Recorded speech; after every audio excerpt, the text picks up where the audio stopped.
Bienvenue sur DMG TV, les histoires mystiques. Si tu es nouveau sur la page, n'oublie pas de t'abonner, de laisser un commentaire, de liker et de partager. Tu veux raconter une histoire? Il y a un numéro à l'écran là sur le plus 237 655 81 90 17. Envoie ton histoire et on va jouer ici sur YouTube, Facebook et TikTok. On poste tous les jours sur YouTube à 12h00. La chaîne YouTube c'est DMG TV. Et la deuxième chaîne YouTube c'est DMG TV, histoire mystique exclusive, où on poste tous les 15h00 heure du Cameroun des histoires exclusives. Voilà, je vous invite à vous abonner partout, Facebook, YouTube, TikTok pour nous suivre. Et voilà, on fait le direct tous les mercredis et vendredis à 20h00 sur TikTok qui est toujours DMG TV. Partagez, commentez ce qu'on fait, c'est pour sensibiliser. Ça ne coûte rien de nous donner un peu de force avec juste un like. Voilà, merci beaucoup. Écoutons la première histoire. Bonjour DMG, bonjour la famille DMG. J'ai une petite histoire à raconter, quelque chose qui nous est arrivé.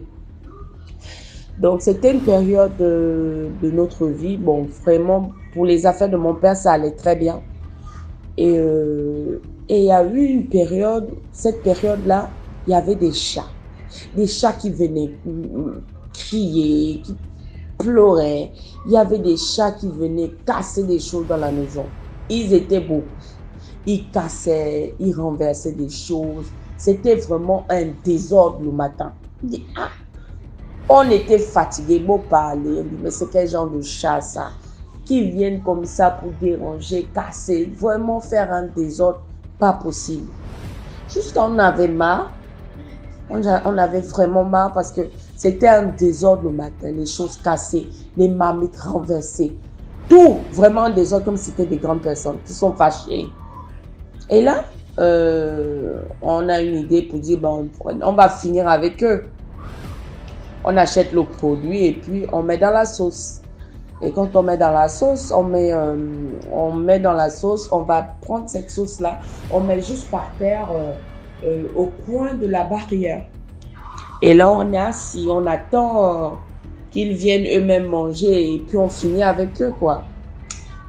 Je vous jure qu'on est resté là un bon moment. Et après, on voit deux chats qui viennent. Et les chats, quand ils s'avancent, ils vont vers la nourriture.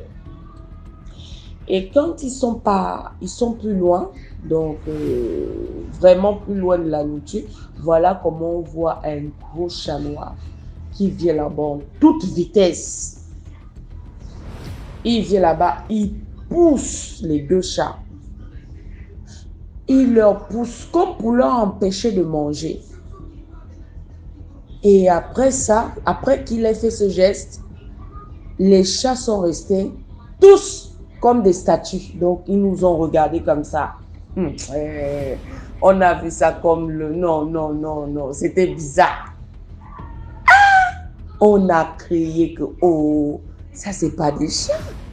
Comment des chats peuvent comprendre que là, on veut finir avec eux et tout, et l'autre, il vient, il les empêche. Il leur pousse et comme par hasard, ils ne mangent plus la sauce en fait. Ils sont là, ils sont en train de nous regarder et là on crie, oh non, c'est pas des chats, ce sont des êtres humains. Oh, vous venez chercher quoi? On vous doit quoi? On a commencé à parler et là les chats ils sont partis tous. Et après ça, ils ont quand même diminué de venir. Ils ne venaient plus beaucoup à la maison. C'était maintenant un peu rarement. Ils ont arrêté de faire du désordre dans la maison. Et c'est pour dire qu'il y a des choses, des fois, qui arrivent. Tu penses que c'est des chats normaux. Non, mais c'est ces choses-là qui viennent pour seulement déranger les gens, pour faire que la sorcellerie. C'est triste. C'est triste que les gens vont vraiment gaspiller autant d'énergie. Je pense que ça doit les épuiser pour se transformer en ça, pour juste venir déranger les gens. Pour faire de la sorcellerie. Et une fois que tu dis au nom de Jésus, ils sont finis.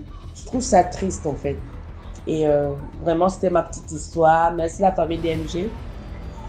Merci encore DMG et que Dieu nous préserve, que Dieu nous garde tous. Que la main de Dieu soit sur nous tous, sur notre famille et sur toutes les personnes qui écoutent ces histoires et même ceux qui n'écoutent pas. Donc, merci encore. Bonne journée. Merci beaucoup pour l'histoire. Maintenant, écoutons la deuxième histoire.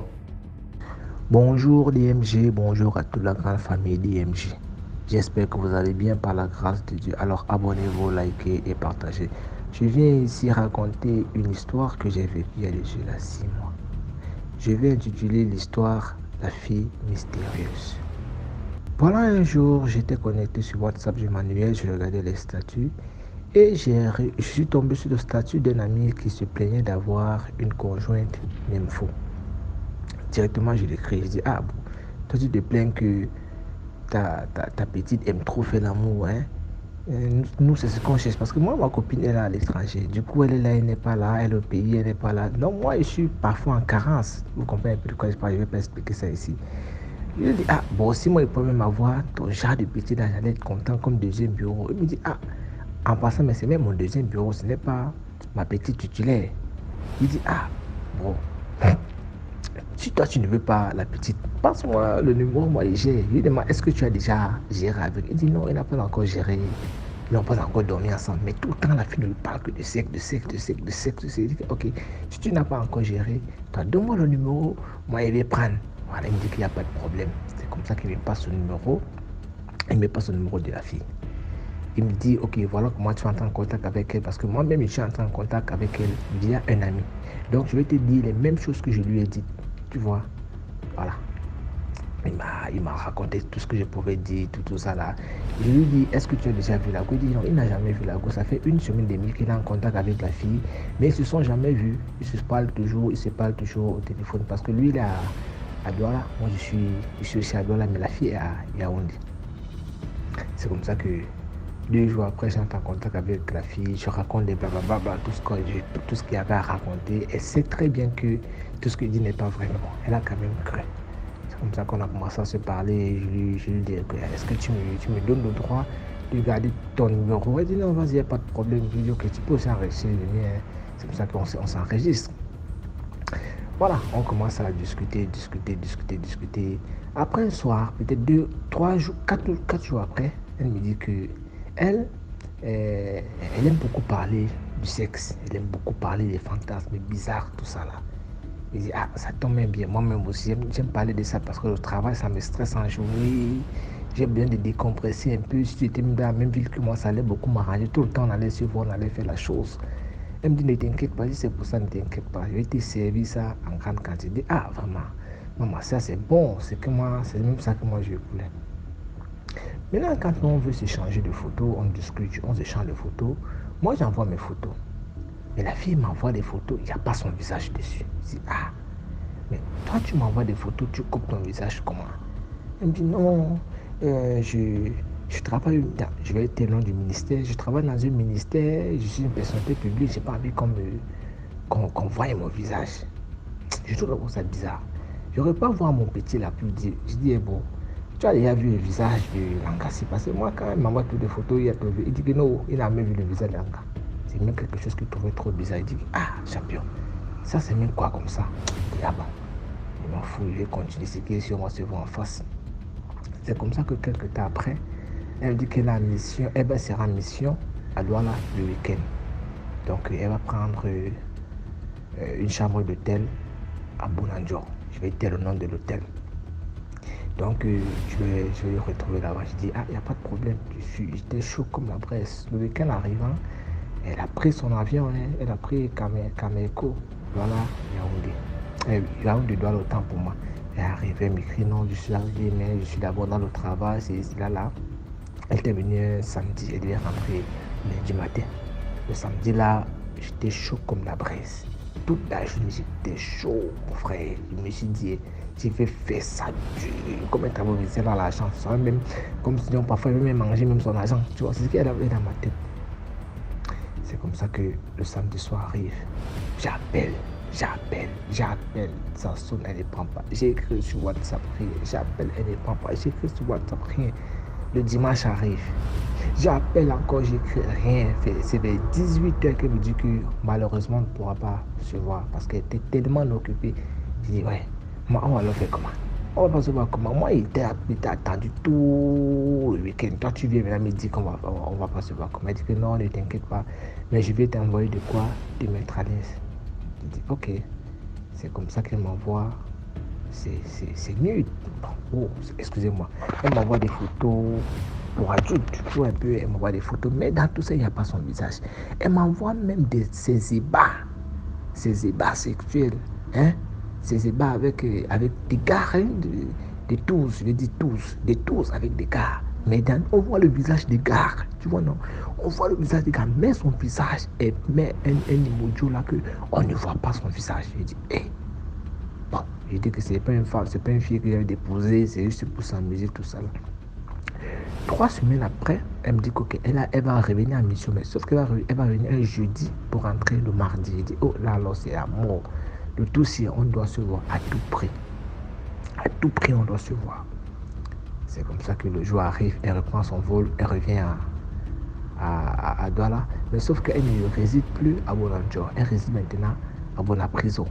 Elle me dit qu'elle me donne le nom de son hôtel. Voilà, quand elle arrive, premier jour quand elle arrive, voilà, on coupe la lumière. Je n'avais pas assez chargé ma batterie. Mon frère, partout là où j'allais, le jour là, c'est comme si on avait coupé la lumière là-bas. Il n'y avait pas d'énergie, je n'ai pas pu charger mon téléphone. La même nuit, on n'a pas pu se voir. Le lendemain, elle était en réunion. Sur le lendemain, c'est comme ça jusqu'au point où on n'a pas pu se voir. Ah, mais ça c'est quoi même? Ça c'est quoi même que, voilà une fille que je connais, et elle même à Douala. On n'arrive pas à se voir, ça c'est quoi? Elle est rentrée sur Yaoundé, ça nous a un peu mis en froid, tout ça là. Après on a encore repris contact. On a commencé à se discuter, à parler, bref, à discuter, parler. Elle est repartie, elle est revenue sur Douala, peut-être 2 mois après. Quand elle est revenue sur Douala, DMG, on n'a toujours pas pu se voir. C'est là que j'ai compris que la fête n'était pas claire. Dieu était en train de me montrer des signes d'éviter cette fille. Mais je ne comprenais pas. Là, c'est pas bon. C'est pas bon. Quand j'ai compris ça, j'ai arrêté de l'écrire. DMG, je te jure que la fille là a disparu complètement des réseaux. Il dit, elle a disparu complètement des réseaux. Elle avait un compte Facebook. Dans le compte Facebook, il n'y avait aucune photo d'elle. Je veux dire, il y avait son visage, toujours des demi-photos, les fleurs qu'elle a filmées, le paysage qu'elle a filmé. Aucune photo d'elle. Sur TikTok, quand tu as le mot de quelqu'un, tu peux le trouver sur TikTok. Sur TikTok, c'était un nom bizarre, les USR, avec des nombres bizarres. Aucune photo d'elle. Son WhatsApp a disparu. Ces 2 numéros que j'avais, aucun ne passait plus. Jusqu'aujourd'hui, aucun ne passait. Quand j'appelle mon copain pour dire que j'ai dit, bon, la fille là même que tu m'as même donné la mienne, toi tu l'as même rencontrée comment? Parce que moi je ne comprends pas. Il dit que non, c'est un ami qui lui a donné. Et son ami là, lui aussi c'est un ami qui lui avait donné la fille là. Il dit, ah, et ton ami là, lui il a vu la fille là. Il dit que non, lui aussi n'avait jamais vu la fille. Il dit, ah, toi-même tu n'as jamais vu la fille. Moi aussi je n'ai jamais vu la fille. Toi tu vois pas que c'est louche. Je lui dis que bon, arrête, est-ce que le numéro de la fille là passe? Il dit que depuis ce moment ça a disparu. Elle a complètement disparu. Il a essayé d'écrire sur Facebook. Elle a disparu complètement. J'ai dit, ah champion, c'est Dieu qui nous a sauvés. La fille là, vraiment, déjà qu'elle était mystérieuse là, c'est pas comme si c'était quelqu'un de normal. Donc, moi j'appelle ça la vigilance. Parce que je ne sais pas si vraiment j'avais vu la fille là ce jour. Je ne sais pas si j'allais encore être ici en train de vous parler aujourd'hui. Ou mon histoire là aussi édifiée, c'était que non, il y a un gars comme ça qui a raconté une fille, ils sont partis à l'hôtel. Après, il s'est retrouvé, il s'est réveillé sur une tombe, des choses comme ça. Parce que être aussi mystérieuse, ça là vraiment, c'est suspect. J'ai dit c'est suspect. De tous les 3 mois et demi qu'on a passé ensemble, je n'avais jamais vu son visage. Je ne peux pas te dire que j'ai vu son visage. Quand même on fait l'appel vidéo DMG, elle est dans le noir. Moi, elle me voit. Elle est dans le noir absolu. Je n'ai jamais vu son visage. Je ne connais pas de quelle ethnie elle était. Et un truc encore qui m'a fait peur sur elle, c'est qu'elle me dit qu'elle se cause 15 langues. DMG. 15 langues. Couramment, hein? 15 langues. Non, j'ai compris que vraiment, c'est lui seulement qui m'a sauvé. J'appelle à la vigilance. Quand nous, les gars, on est dans notre petite relation avec notre go là, c'est mieux, on va rester avec quel champion. Parce que là, vraiment, ce que j'ai échappé là, je ne pense pas que ça allait être une bonne expérience pour moi. Merci et bonne soirée à vous. Merci beaucoup pour l'histoire. Maintenant, écoutons la troisième histoire. Allô, bonjour DMG. J'ai une petite histoire à raconter. C'est pas mystique, mais j'ai échappé au crime rituel. Donc, l'histoire, c'est un jour, en rentrant du boulot, on m'appelle en disant que, ouais, il y a ton frère qui a eu un souci au commissariat. Donc, il a été arrêté et les faits sont graves. Ah, je commence à pleurer, me mettre vraiment dans tous mes états, essayer de regarder mon répertoire, voir qui peut m'aider par rapport à cette situation. Je trouve personne. Et là, mon téléphone sonne. Un numéro que je ne connais pas. Mais je précise que le même numéro m'a appelé peut-être 3 jours, 4 jours comme ça. La personne m'invitait, me disait qu'il venait à peine de rentrer du pays, il était à l'étranger. Voilà, il voulait me voir et tout et tout. Mais moi, je n'étais pas intéressée parce que déjà, il disait il veut me voir et moi, je ne le reconnaissais pas. Je dis, moi, je ne le reconnais pas. Donc, j'ai jeté un peu la personne. Et là, le numéro, comme je n'avais pas enregistré, le numéro me rappelle. Oui, bonjour et tout. Je dis oui, bonjour. Oh oui, je vais te voir depuis que tu me jettes, tu as quel problème et tout et tout. Je te jette, je ne te connais pas. Je ne te connais pas. Il me dit, oh si, ça fait longtemps, je t'ai donné mon numéro. Mais en étranger, j'ai duré quoi. Et puis voilà, j'ai duré là-bas. Voilà. Je suis arrivée, depuis que je suis arrivée, je vais te voir. J'ai dit, montre-moi un peu ton visage. Je me vois le photo de son visage.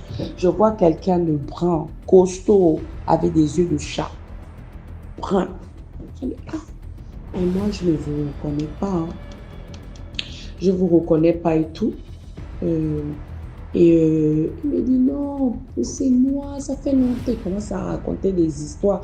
Il décrit où je travaille. Et tout. Je dis, oui.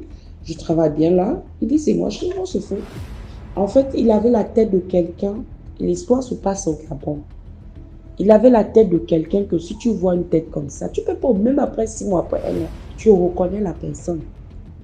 Parce qu'il y a des gens que quand tu vois comme ça, tu peux pas oublier quoi. Voilà. Et c'est là où je lui ai dit, pardon, il ne faut pas me fatiguer. Les gens ont leurs problèmes et tout. Et il me dit, donc, tu as quel problème, mais je peux t'aider. Voilà, tout. Moi, j'ai des relations. Je peux t'aider. Je dis, j'ai un souci avec mon petit frère. Je l'explique. Il me dit, bah, je connais quelqu'un à tel endroit, mais on peut se voir et puis on va mieux parler. Je dis, ok. Bah, puisque c'est ça que je voulais, puisque j'étais triste toute la journée pour ça. Donc, je me dis, peut-être il peut m'aider. Voilà, je m'habille. Déjà, la personne veut me donner rendez-vous dans la nuit, dans la soirée.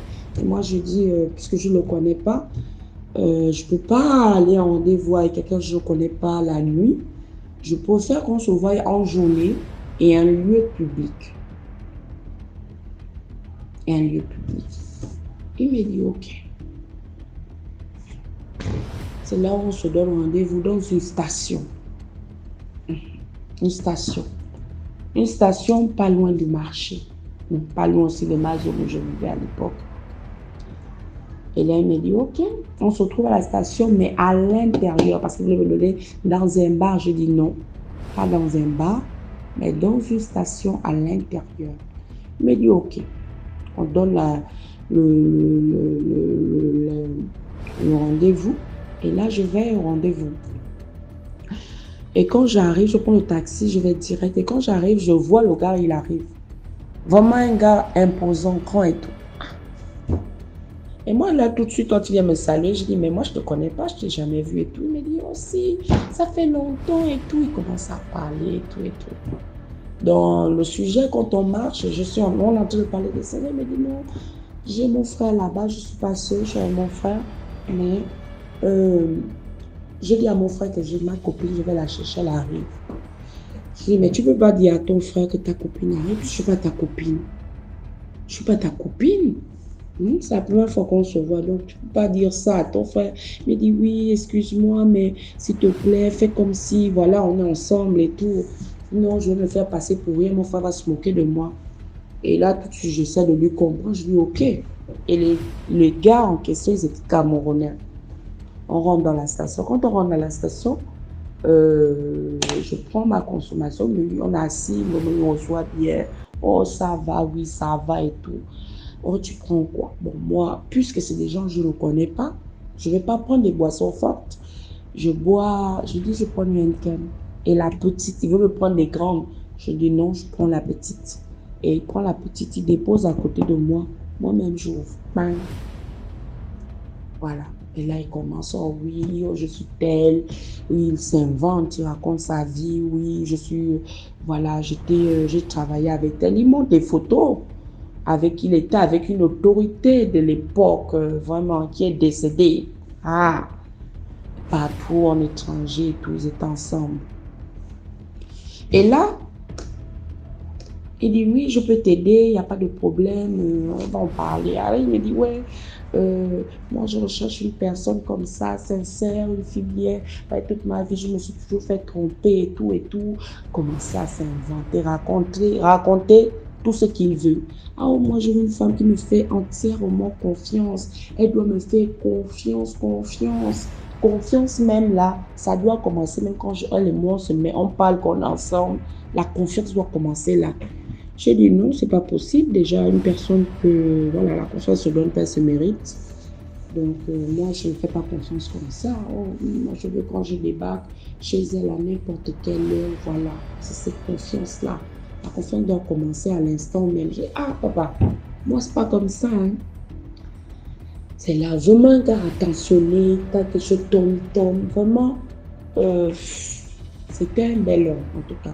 Mais pour moi, il me plaisait pas. Et puis, j'étais méfiante. Parce que je l'ai trouvé trop comme... Il se comportait comme si on est ensemble, comme s'il me connaît depuis. Moi, je ne trouvais pas ça normal. Et je suis une personne qui observe beaucoup. Donc, quelqu'un qui prend beaucoup de recul, qui observe énormément. Donc, il était avec son frère et là, on a commencé la soirée. L'ambiance était bonne, hein. Après, tout à coup, on voit, il y a une autre personne qui se rajoute, un autre monsieur costaud. Oh, ma belle-sœur, commence à parler vraiment comme si, non. Ils sont maintenant là, assis. Hein? Comme si ils ont trouvé la viande, je ne sais pas. Et là, tout de suite, mon esprit me dit, non, ça là, c'est pas normal. Ah, c'est des gens, ils font des mauvaises choses. Tout de suite, mon esprit à l'intérieur me dit que c'est pas bon. Ça, c'est pas des bonnes personnes. Et là, quand ils voient qu'ils sont trois, moi je suis seule, parce que ce qui est parfait, c'est parce qu'on est à l'intérieur d'une station. Voilà, donc la serveuse, elle est juste à côté, il y a un peu de monde, donc tu n'es pas seule. C'est pas que vous êtes dans un noir et tout, non. Vous êtes bien là. Et là, ils amènent, oh, il y a un autre frère qui arrive aussi avec sa femme, oh, elle est gabonaise et tout, machin. Voilà, un couple revient, ils viennent maintenant. Quand ça arrive là-bas, oh oui, comment ça va? Vraiment content. Commence à parler. Oh, vraiment, il a le choix, un autre beau-frère, machin. Oh oui, nous, on a même un restaurant, bar et tout, entre Bessieux et le marché. Donc, ils ont une station, ils ont un restaurant, bar là. Oh, après, quand on finit ici, on va là-bas. Je dis non, moi, je ne vais pas avec vous. Déjà, je ne vous connais pas. Moi, je ne vais pas avec vous. Hein. Et oh non, comment ça, ma belle-sœur, tu ne peux pas dire ça et tout. Hein? Tu ne peux pas dire ça. Oh, on passe quand même un bon temps ensemble. Après, voilà, on va t'accompagner et tout. J'ai dit non. Je suis là, le cœur me dit non. Ce n'est pas des bonnes personnes. Et là, je le fixe dans les yeux. Je le regarde. Le gars me regarde, après il dit, oh, pourquoi tu me regardes comme ça? Il chuchote, pourquoi tu me regardes comme ça? Ne me regarde pas comme ça. Non, tu me regardes pas bien, tu me regardes pas. J'aime pas ton regard, j'aime pas le regard que tu portes sur moi et tout. Je dis, non, mais quel regard? C'est rien, je te regarde juste. Il n'y a pas de souci. Et puis mon regard, il n'est pas méchant. Donc, j'essaie de faire semblant, comme si celle qui ne voit pas le danger, qu'elle qui est à l'aise, quoi. Que non, je ne vois pas, il n'y a rien. Et quand le couple arrive, je regarde le couple, le gars me parle. Et après, je parle à la fille. Elle dit, comment ça va, hein, Diego? J'essaie un peu de savoir les doux de quelle province. Et là, la fille, elle me parle. Elle regarde le sol. Oh oui, je suis là. Ça va. Et la fille, elle ne me regarde pas dans les yeux.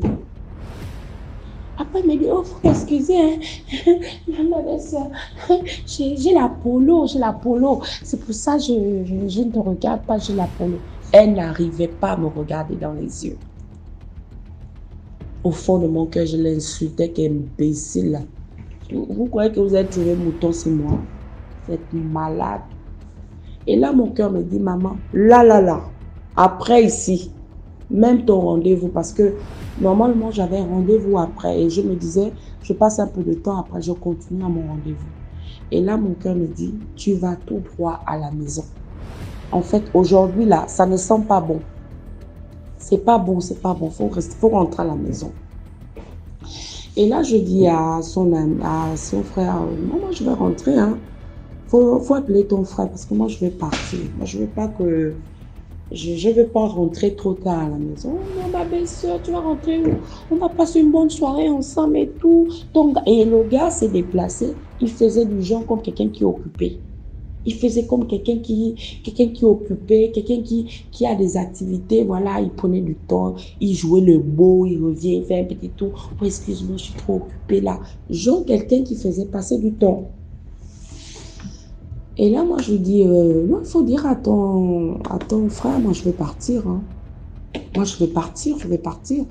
Il dit, oh non, ma belle-sœur, hein, il est occupé. Hein. Oh, ma belle-sœur, nous sommes là. Hein. Oh, ma belle. Il commence à raconter des trucs. Moi, je me suis seulement levée. Je me suis levée, bam. Même pas dit au revoir, eux et tous, ils étaient là. Même pas la qualité que bon, je m'en vais, hein. Hein, je pars, hein, merci. Hein.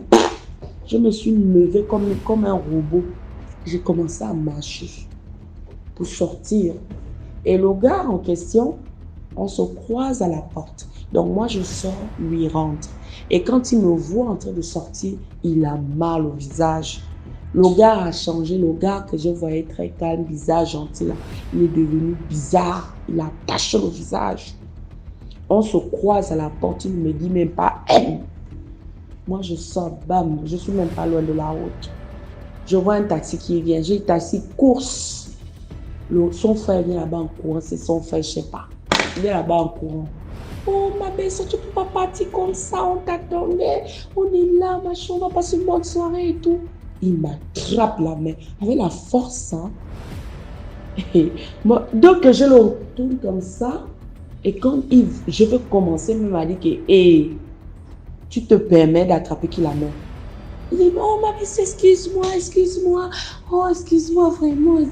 Oh non, ma belle-sœur, on ne veut pas te laisser partir. Oh, mais mon frère, il est triste. Oh, il est triste de te voir partir comme ça. Hein? Oh, ma belle-sœur. Il a vu que je m'en vais en tout cas. C'est pas bon, moi je m'en vais. Le taxi, j'ai pris course, je suis montée. Il m'a emmené tout droit chez moi, je suis descendue. Et une fois que j'arrive chez moi, je n'ai même pas fait. Au moment où je traverse la route, je vois un groupe de monde. Un groupe de personnes. Il y a quoi? Ça me dit, ça ne fait même pas 30 minutes. Il y a une maman qui était très gentille dans le quartier. Une voiture l'a tamponnée, elle est morte sur le champ. On ne sait pas qui c'est. Et tout de suite, moi, ça m'a interpellée pour dire que c'est pas bon, c'est un mauvais signe. Donc, je rentre tout droit à la maison, je rentre à la maison. Je ne suis plus ressortie. Et quelques jours après, quand mon frère est sorti de cette situation, gloire à Dieu, et il est avec mon téléphone, il voit la photo de la personne. Il me dit, hey, il appelle mon nom, il me dit, ah, tu connais le gars là? Je dis oui, bon, pas connaître. Le jour, je lui explique maintenant. Le jour qu'il y a eu ton problème là, voilà. Il me dit, lui là, il ne faut plus jamais, quand tu le vois là, faut partir, il ne faut jamais aller au rendez-vous de l'homme là.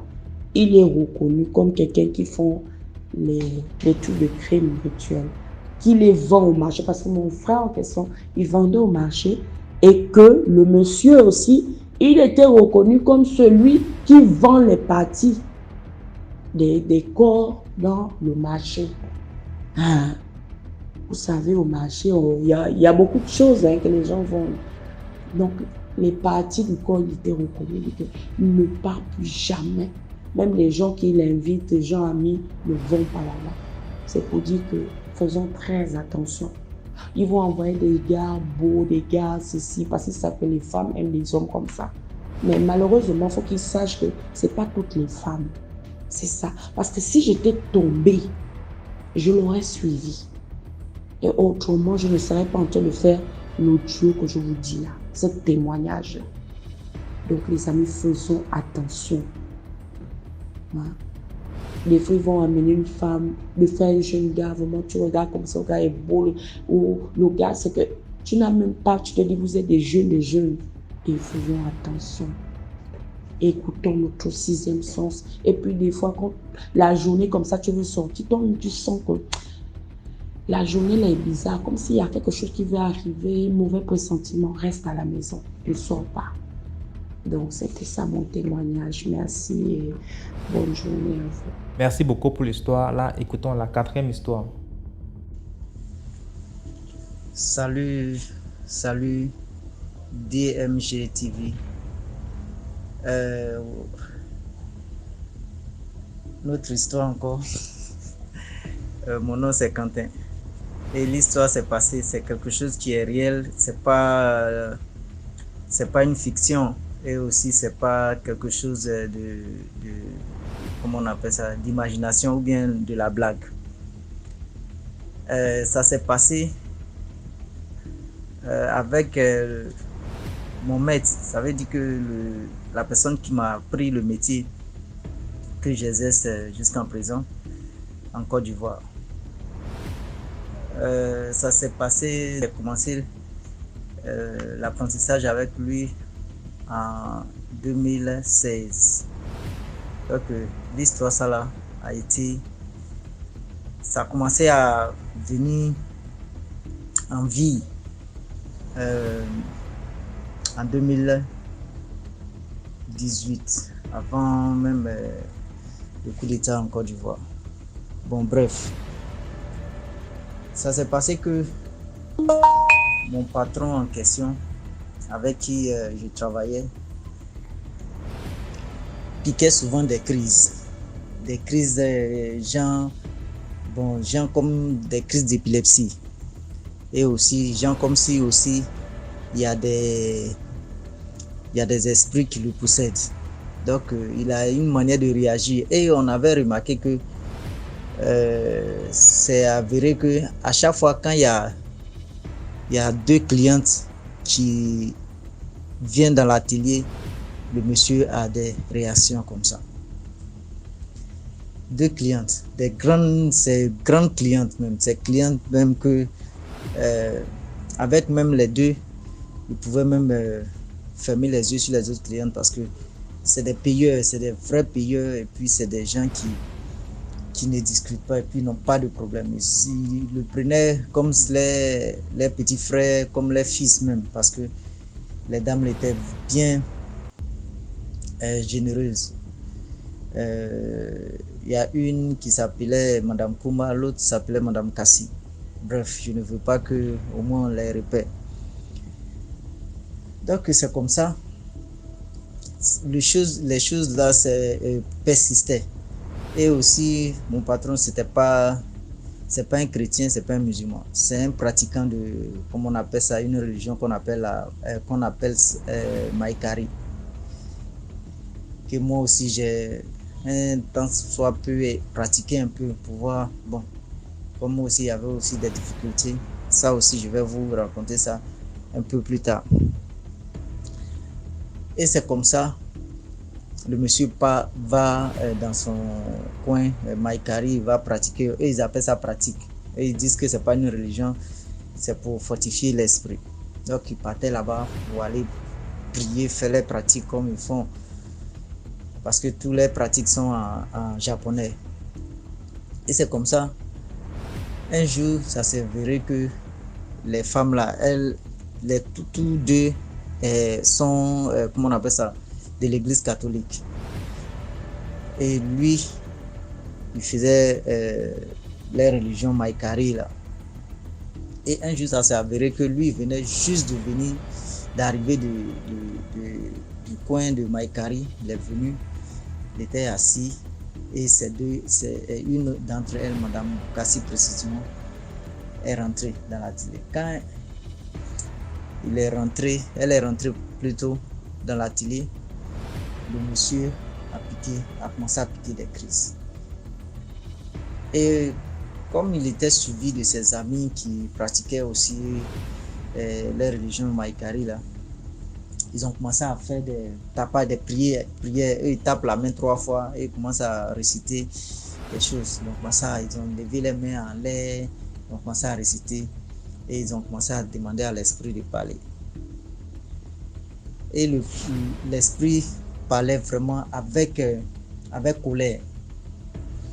L'esprit parlait vraiment avec colère. Et qu'est-ce que l'esprit disait? L'esprit disait que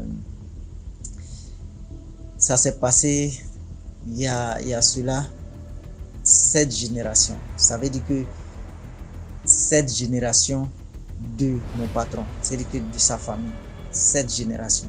Son arrière-grand-père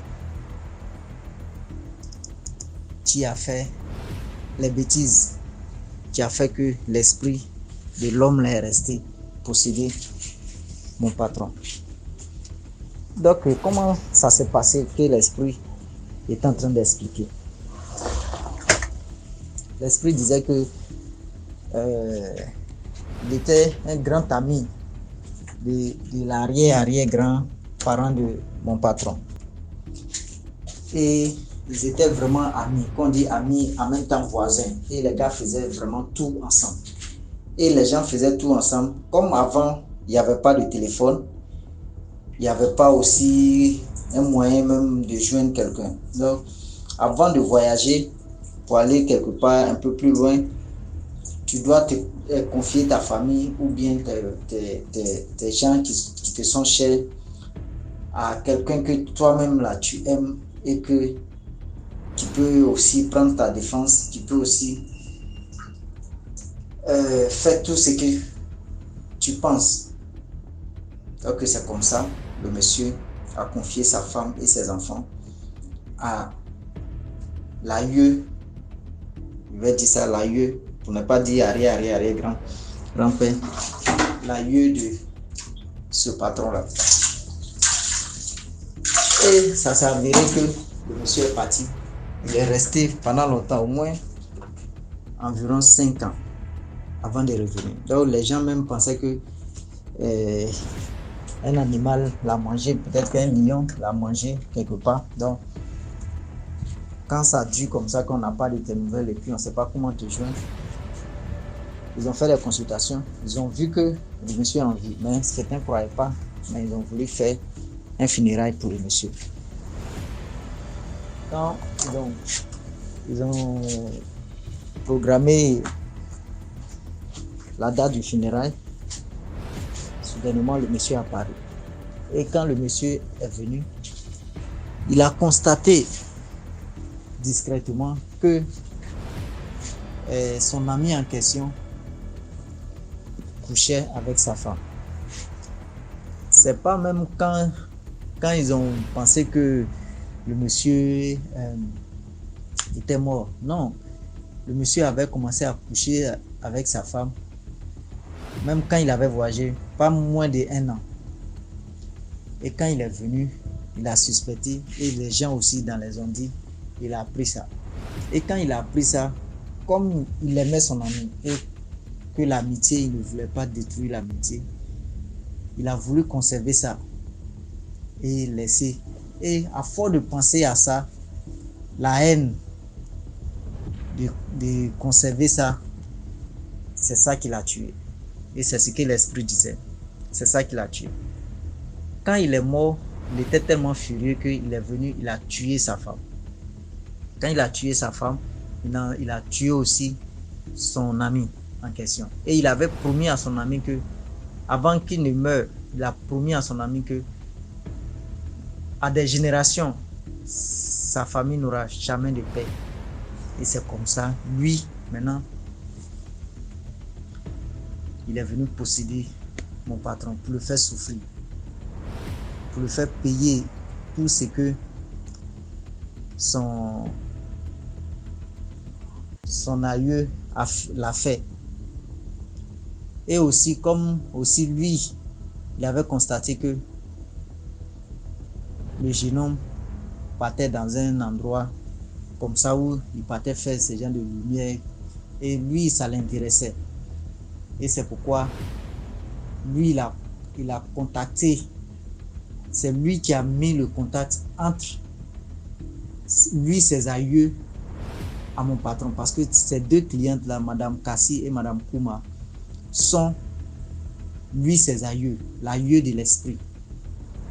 Et c'est comme ça, c'est lui qui les a contactés, qui les a mis en contact pour que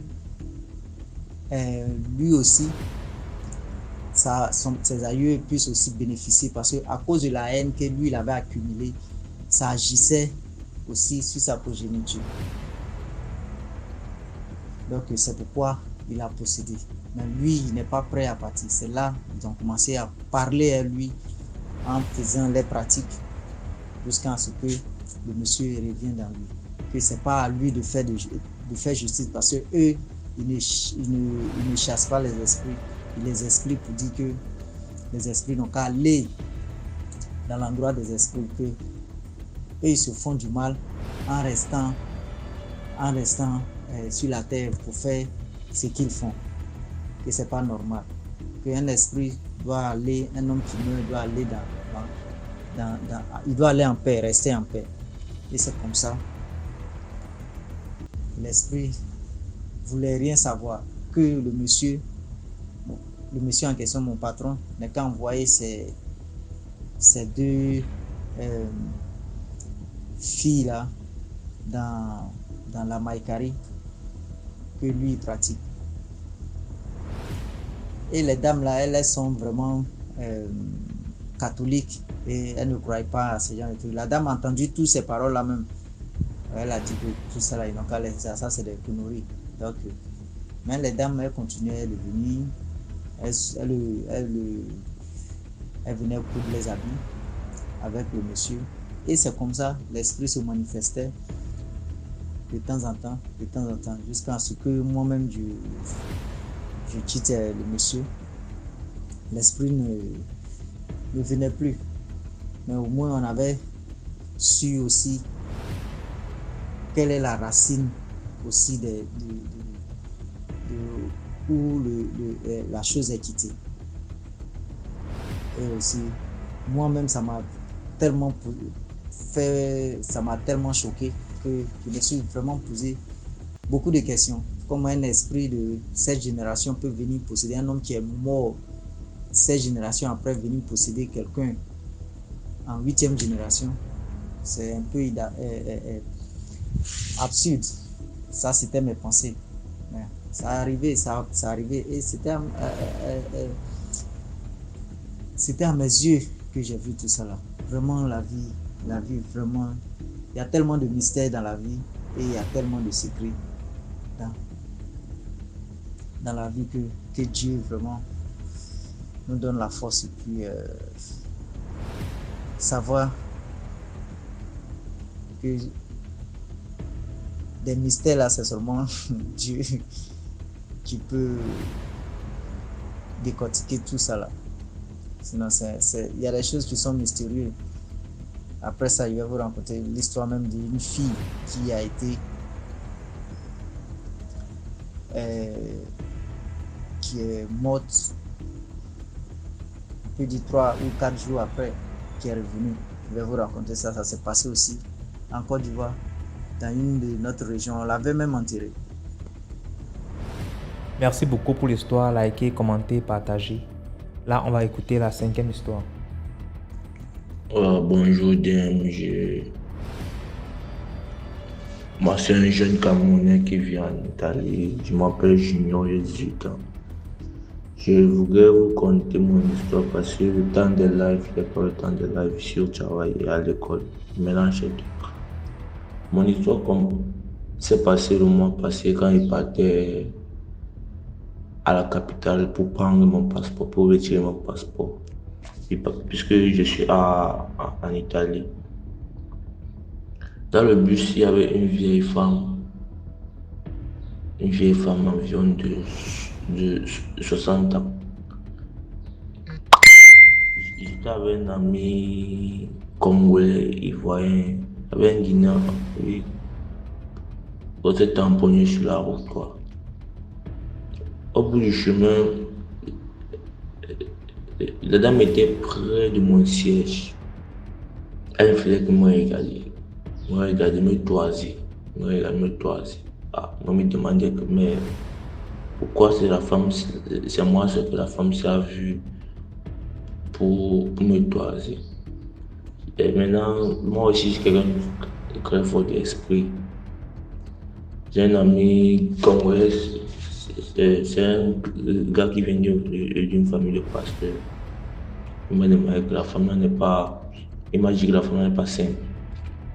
Il m'a demandé un peu donc, comment ça, de somnoler, non, de faire comme si je vais dormir pour voir ce que la femme va faire. Parce que c'était une femme qui n'était pas saine, qui dort, tu vois, pour voir un peu.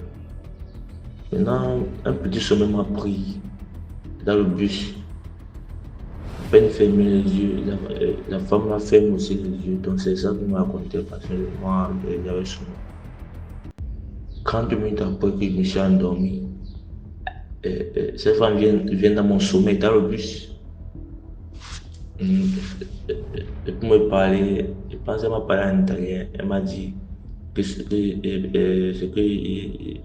j'ai dans moi, ça l'effraie, quoi. Que non, mon esprit est fort, qu'elle veut prendre ce que j'ai dans moi, que nous, qu'on fasse l'échange. Comme ça, elle va me donner quoi. Donc, d'un rêve, quoi. Après, lorsque j'ai un peu, je sais pas, on m'a relevé que non, c'est la pause pipi, donc, tu vois, le temps de manger la pause. Directement, la femme s'est relevée. Elle m'a commencé à me regarder avec les yeux, j'avais peur. 30 minutes de pause après, le bus a continué à démarrer pour aller à ma destination. Mon histoire de courte, c'est une courte histoire. Dans le bus, je me suis encore endormi, elle revient. Mais la première fois qu'elle est venue, j'ai dit ça à mon ami, là. Il m'a dit, ah, tu as vu ce que tu as dit.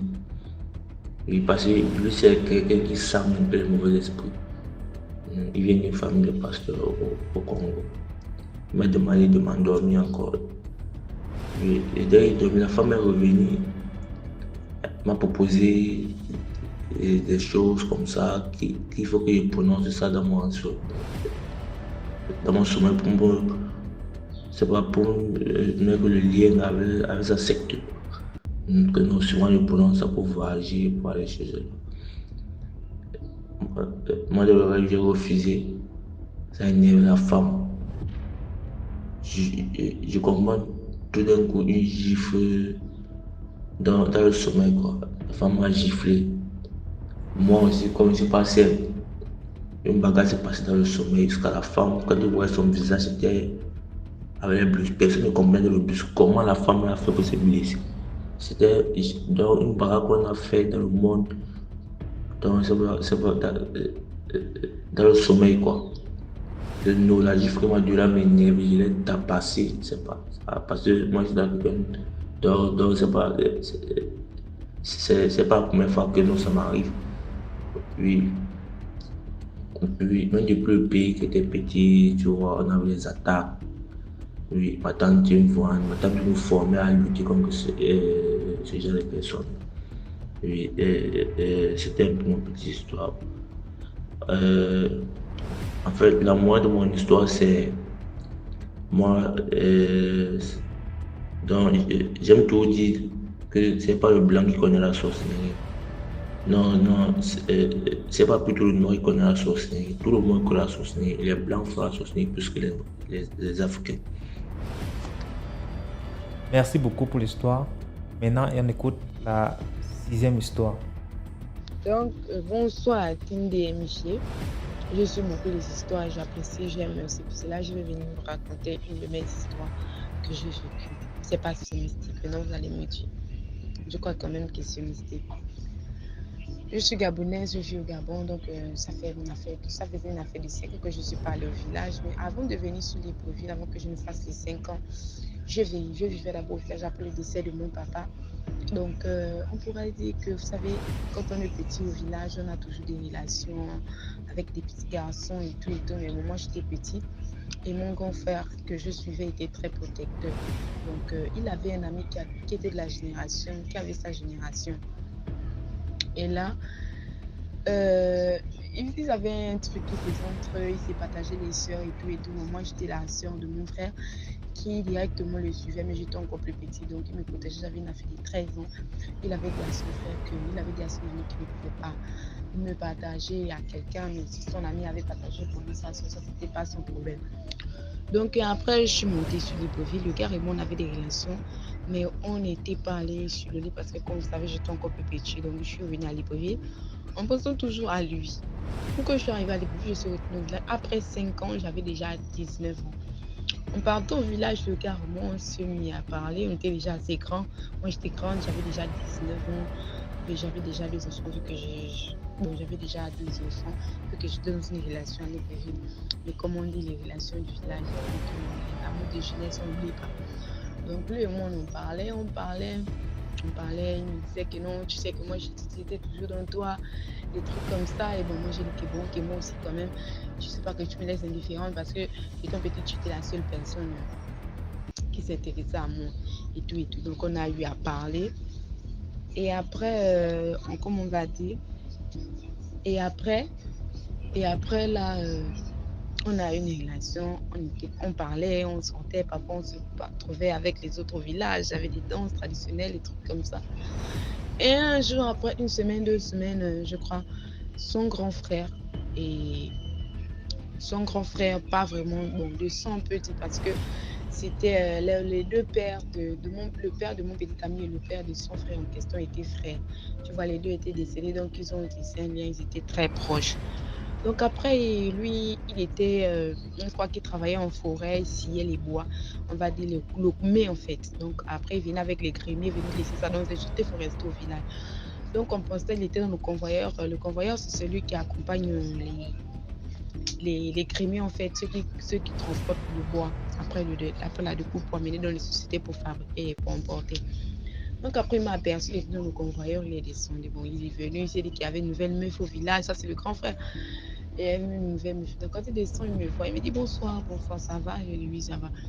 Après, il me dit, ah, tu es nouvelle? J'ai dit oui, je suis nouvelle, mais je fais partie, je reste ici là, bon, je suis d'ici, je suis du village, sauf que je reste plus à Libreville. Donc il m'a dit, ok, il n'y a pas de problème. Et là, quand il était retourné, j'ai dormi. Et le grand fait, quand lui, il était retourné, après, il est encore sorti 2 jours de la forêt. Il m'avait vu, il s'est mis assis là, comme ça, à me parler. Oh non, moi, je fais du toi et tout. Comme je savais que c'était le grand frère de mon petit ami, j'ai dit, mais bon, je ne peux pas avoir des relations avec toi, vu que je suis déjà avec ton petit frère et de ce que vous êtes frère. Je ne vais pas trop créer les problèmes et tout et tout. Ah ben, lui m'a dit clairement que lui, ça ne lui gênait pas qu'il soit le deuxième choix dans la relation. Donc, vous voyez un peu, moi, je lui ai dit clairement que non, je ne voulais pas, sauf si on peut seulement devenir des amis et tout, il a accepté.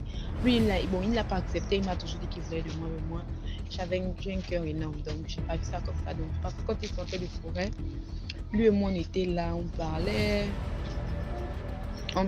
on était contents. On parlait, on riait, parfois il s'asseyait genre devant ma maison, il est en train de raconter.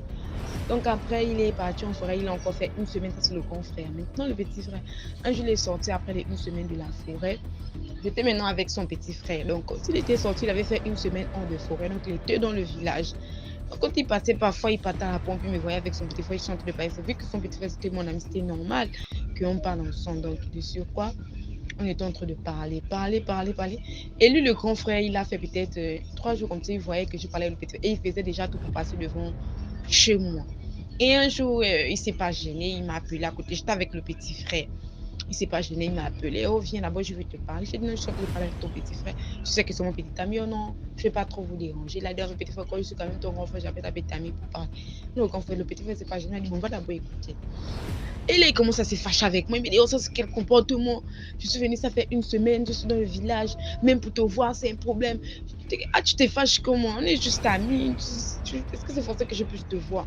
Oh non, tu te prends pour qui? Je t'ai dit que je veux de toi. Toi, tu penses que ça me fait plaisir que quand je passe tout le temps devant toi, tu as parlé à mon petit frère. Il m'a dit que je peux même m'asseoir au coin. Tu ne peux pas forcément venir me saluer. J'ai dit, mais bon frère, je t'ai dit que moi, je ne voulais pas de toi, que je sortais avec ton petit frère. Et toi, tu m'as dit que tu voulais. Je t'ai dit que non. Et toi, tu insistes en moi. Sache que dans ma tête, depuis que je t'avais parlé, toi et moi, nous sommes en relation.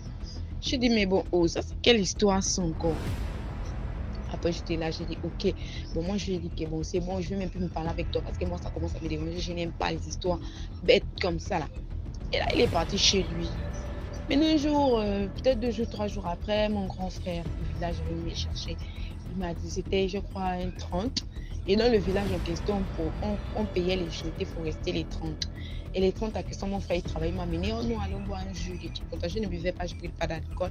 J'ai dit, ok, il n'y a pas de problème, je suis partie avec mon frère, on a pris un verre. Et il y avait une petite cérémonie, je crois, aussi en même temps. Après, je suis descendue avec mon frère. On est allé jusqu'au bout. Et quand on partait au bout là-bas, c'était vers où le grand frère de mon petit ami habitait. Vu que lui, mon petit ami, lui, vivait où sa mère était. On avait poussé sa mère, donc il vivait avec le mari de sa mère. Maintenant, lui, au point, il habitait à la maison familiale. Donc, moi, je suis allée avec mon grand frère, je marchais. Donc, j'avais écouté une rumeur dans le quartier qui disait que Jean, le petit frère de mon petit ami, le petit, il a eu à parler mon nom dans la voiture qu'il prenait pour aller en société. Et moi, en parlant, j'étais avec mon frère et je suis descendue. En même temps, j'ai croisé le petit frère de mon petit ami là. Donc, quand je l'ai croisé, il était avec le grand frère de mon petit ami qui me draguait. Donc, après, j'ai posé la question au petit frère que, mais en fait, je vais donner un nom au nom de gens. J'ai dit, en fait, j'ai écouté que toi, tu as eu à me parler. Peut-être que moi, on se parle bien dans le village. Si tu avais quelque chose à me dire, il fallait venir me voir à la maison. Au lieu de rapporter mon nom, faire les ragots dans la voiture où tu sais qu'il y a mes frères, il y a mes parents, tu parles de moi en mal. Qu'est-ce que moi, j'ai pu bien te faire? Et là, le grand frère, qui est lui, le grand frère de mon petit ami, quand on s'était mis à discuter, là, il a commencé à se fâcher. Il m'a poussé. Tu t'adresses comme ça à mon petit frère. Pourquoi là, c'était pas le petit frère en question, c'était pas mon petit ami, mais le petit frère, le dernier de leur ventre. Tu t'adresses comme ça. Peut-être j'ai failli tomber dans mon grand frère. Était derrière moi, il m'a attrapé. Oh, tu te mets à me parler, tu te mets à parler comme ça, mon petit frère. Pourquoi? Des trucs comme ça. Je n'ai pas compris. Mais avant ça, je vais vous dire aussi que le gars en question, vous voyez, le grand frère de mon petit ami, parfois quand il sortait tard, il venait souvent à la maison. Ma petite soeur lui faisait rentrer dans la maison. Moi, je dormais, je suis en train de dormir. Il est en train de me chuchoter. Oh non, je veux de toi, comment tu es jolie, comment tu es jolie, tu es dehors. Papa, j'étais dans le sommeil. Donc, un jour, j'ai dit à mes petits qu'il ne faut plus faire ça. Je suis en train de dormir. Tu fais rentrer quelqu'un qui dit qu'il veut de moi. Je t'ai dit qu'il sortait avec le petit frère. Et lui, il veut me chercher les problèmes. Donc, après le grand frère, le jour, il a commencé à me pousser. Il a commencé à me parler mal. Mais non, je trouve le travail. Même le petit frère à qui j'ai parlé, il dit, mais quand tu le pousses comme ça. Mais non, ça se faisait mal. Moi, je n'ai pas parlé. J'ai souvent dit à mon grand frère. Mon grand frère voulait péter. Je dis à mon grand frère que non, c'est bon, laissons, allons-y à la maison. Mais j'étais vraiment hors de moi. J'étais hors de moi. Vraiment d'une colère, je suis allée à la cérémonie. J'ai rencontré ma petite soeur. Donc, en partant, ma petite soeur était avec mon petit ami en question. Donc, j'ai appelé ma petite soeur de côté. Ça, mon petit famille m'a salué. Je ne l'ai pas répondu. Il a trouvé ça bizarre. Monsieur Fabiola. Il m'appelait. Que non, je vais te parler. C'est le nom que je me suis donné genre dans l'émission. Fabiola, je vais te parler. Et tout. Donc, j'ai dit, ok, il n'y a pas de problème, tu veux me parler. J'ai dit, ok, attends d'abord, je suis fâchée contre toi, je ne vais pas trop parler avec toi, je vais parler à ma petite soeur. Donc, il était à côté, mon petit ami était à côté, parlant à ma petite soeur. J'ai dit à ma petite soeur que non. Je suis descendue en bas là-bas avec notre grand frère. Et ce qui s'est passé là-bas, je n'ai pas aimé. Voici Jean-Jacques, je vais donner Jacques le nom du grand frère de mon petit ami qui me l'a dit. Jean-Jacques, je suis partie en bas avec un autre grand frère. Lui, il s'est mis à me pousser et je n'ai pas apprécié. Donc, parfois, quand il vient à la maison, c'est toi qui le fais rentrer dans la chambre pour qu'il puisse parler avec moi. Il ne faut plus jamais faire ça. Je ne veux plus jamais qu'il rentre dans la maison. Tu comprends ce que je suis en train de dire. Donc, après, mon petit ami à côté, il est venu, il m'a dit quoi? Tu dis quoi? Mon grand frère Jacques t'a fait quoi? Truc comme ça. J'ai dit, frère, je ne vais pas parler avec toi. Je ne veux pas parler avec toi. Je ne veux pas parler avec ton frère. Ce que je ne veux plus parler avec vous dans votre famille. Vous commencez à m'énerver. Je n'aime pas les choses qui m'énervent. Donc après, en même temps, on parlait, Jacques en question est venu. Et il a commencé à parler. C'est là le grand frère a dit, bon, Jacques, il a voulu, le gars en fait, Jacques, à question m'avait poussé et après, il voulait parler avec moi. Oh, je vais te parler, tout comme ça. Il m'a dit, pardon, mais je suis fatiguée, laissez-moi tranquille. J'ai seulement envie d'aller dormir. Le chanteur, là, nous, en partant maintenant, ils sont en train de me suivre, les deux. Mon petit ami et son grand frère Jacques, ils sont en train de me suivre. Et ben, après, le grand frère m'a arrêté, le petit frère m'a arrêté. Il m'a dit, attends, d'abord, je vais parler devant toi, devant mon grand frère. Il a demandé à son grand frère, il a dit à son frère, non, en fait, grand frère, j'aimerais un peu te poser une question. Je t'avais parlé à propos de cette fille. Je t'avais dit que la fille était quoi pour moi? Ah, le grand frère, il s'est mis à rire. Moi aussi, je suis là avec ma petite soeur. Il s'est mis à rire. Il dit, ben, tu m'avais dit quoi? Avant d'abord de me poser la question, il faut demander à ta petite amie qu'est-ce que je suis pour elle. Et j'étais vraiment en boule. Je ne savais plus quoi dire. Je lui ai posé la question. J'ai dit, en fait, nous sommes quoi quand tu es en train de dire ça? Oh non, je t'avais déjà dit que je t'aimais. Des trucs comme ça, toi-même, tu connais. J'ai dit, mais quand tu m'as dit ça, je t'ai dit quoi? Oh non, et trucs comme ça. Après, il a commencé à taper son petit frère sur l'épaule en disant, oh petit frère, tu sais, c'est pas la première fois que ça arrive dans notre famille. Bien sûr que c'est toi qui es avec elle en ce moment, mais moi je l'aime. Tu peux lui laisser demain, moi je vais lui prendre. Je lui ai toujours dit que je l'aime. Et tu sais qu'avant c'était comme ça, on avait un grand frère qui était amoureux de la femme de notre frère. Et après, notre frère lui a laissé, il lui a pris des trucs comme ça. Donc après là, je me suis dit, bon frère, c'est bon. Je te demandé, c'est bon, je suis fatiguée d'écouter vos problèmes. Je rentre chez moi. Quand je vais rentrer, genre, la question, il m'étapote, le grand frère, il m'étapote. Fabiola, je vais te dire un truc qui me regarde droit dans les yeux. Je suis d'abord rentrée à la maison. Et après, il a insisté à ma petite soeur de m'appeler, qui voulait me parler. Il est en train de faire tout un dégât devant la maison. Et comme je vous ai dit, il y avait la cérémonie, donc ma maman n'était pas là, elle était à la cérémonie. Avec le dégât, je n'avais plus à dormir. Je suis sortie, j'ai dit, bon, Jacques, tu veux me dire en fait. Après, il m'a dit, bon, je vais te dire juste une chose. Que le vampire que tu écoutes dans les villages là, ce n'est pas seulement les vieux papas, mais c'est nous autres, les jeunes là, qui avons ça à partir d'aujourd'hui. Et je te dis, cette nuit-là, tu ne vas pas dormir. Bon, moi, je rigolais. J'ai dit, mes frères, tu es normal ou je ne sais pas ce que je vais dire de toi. Allez, je suis rentrée, je rigolais, je suis rentrée dans la maison. Je ne vais pas vous mentir, hein. Déjà, dans la maison en question, la maison de mes parents là, c'est-à-dire quand je me sentais toujours mal, il y avait genre comme une chaleur dans cette maison. Si quelqu'un voulait me faire le mal, il y avait chaleur. Et cette nuit, je vais vous dire, je ne vais pas vous mentir, je suis allée dormir après d'avoir parlé à Jacques. Donc quand j'ai pas à dormir, je rentre dans la maison, je suis en train de dormir la nuit. À partir de minuit, ça je parle même, j'ai encore même les frissons. À partir de minuit, je suis en train de dormir. Minuit, 1h, 2h, 3h, j'ai vu une voix tenter de crier. En mon nom de famille, ils sont en train de crier mon nom. Il écrit en mon nom de famille, je vais citer mon nom de famille ici. Tu dors, je te dis, réveille-toi, je te dis, tu n'es pas en sécurité ici. Réveille-toi, tu es en train de dormir. Je te dis que si tu dors, toi-même là-bas demain matin, tu as une voix comme ça en train de me parler, je suis en train de dormir. Et je ressens la gifle, réveille-toi, je suis dans le sommeil, je me réveille. Ah Seigneur, ça c'est quel esprit ça? Qui me réveille comme ça? Quand je prends comme mon train, je vais m'endormir. Je te dis, je ressens comme si quelqu'un veut m'étrangler. L'esprit me réveille. Je te dis, réveille-toi. Tu veux dormir. Je te dis, si tu dors, tu ne vas pas te réveiller. Tu vas te dormir paisiblement. Tu connais ici. Je te dis que réveille-toi. Je me réveille encore. Je te dis que le jour là, je n'ai pas dormi. J'ai pris mes pieds, je me suis mis à genoux. J'ai commencé à prier. Comme j'ai prié déjà. J'ai prié.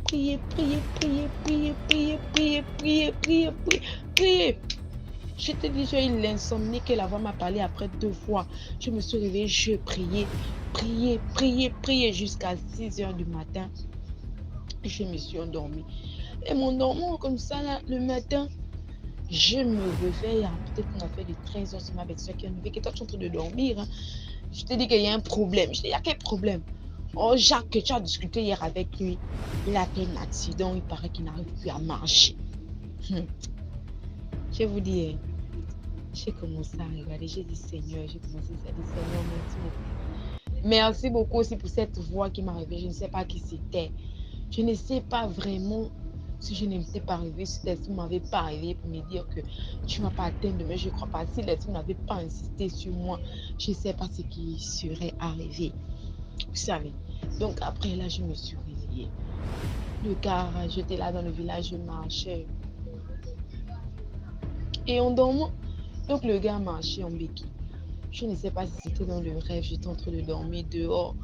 peut-être une semaine, 2 semaines après, je tente de dormir dehors. Genre ce Jacques en question, je ne sais pas si c'était la réalité, mais c'était dans moi. Je sais que avant de dormir, j'étais avec Jacques. Jacques était là avec moi, il était en béquille, il était venu me parler. Il était en train de me parler quelque chose que je ne comprenais pas, puis je me suis endormie. Je me suis endormie un court sommeil. Et puis quand je me suis réveillée, Jacques n'était plus là. Il était en béquille, je lui cherchais partout. Je dis, mais oh, le gars en béquille, je ne sais même pas à quel moment je me suis endormie. Et après, comme ça, là, j'ai dit, bon, moi, les choses là commencent à m'énerver. Je sais pas si c'était un rêve, si c'était la réalité, je me suis réveillée. Et après, ma petite soeur, en partant au bout, vu qu'il arrivait au bout, il habitait au bout du village.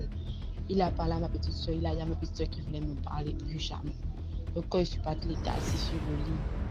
Il a commencé à me demander pardon, que excuse-moi, j'ai voulu t'étonter, je ne sais pas ce qui m'est arrivé, message que je t'aime, et tout, je ne sais pas. Jusqu'à tu t'allais jusqu'à me chercher la nuit.